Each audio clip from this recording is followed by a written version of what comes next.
একদিন জানিস একটা মানুষ রাত্রেবেলা দোকানে যাচ্ছিল, ভূত এসে তার পা কামড়ে নিয়েছিল। প্লিজ আমাকে এইভাবে ভয় দেখাস না, আমার খুব ভয় লাগছে। আরে ভূত টুত বলে কিছু হয় না, ওগুলো ফালতু গল্প।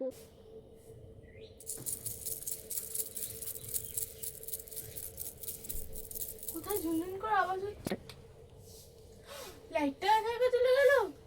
এখান থেকে শুরু হয় আমাদের গল্প। একটি গ্রামের মেয়ে কনক চাপা। কনক চাপার অল্প বয়সেই বিয়ে ঠিক হয়ে যায়। ভালোবেসে তাকে সবাই কনক বলে ডাকে। আমার মেরো না, আমার মেরো না, আমি ভূতে বিশ্বাস করি, আমাকে মেরো না, আমাকে মেরো না।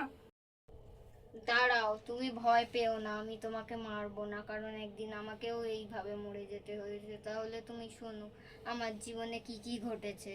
কনকের বোন কনকের বিয়ের দিন তাকে হত্যা করে। এইভাবেই শেষ হয়ে যায় কনকের জীবন।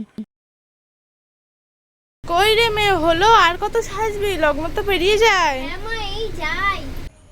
ভালো লাগছে আমাকে? হ্যাঁ খুব সুন্দর লাগছে, এবার থেকে তো সবকিছুই ভালো লাগবে।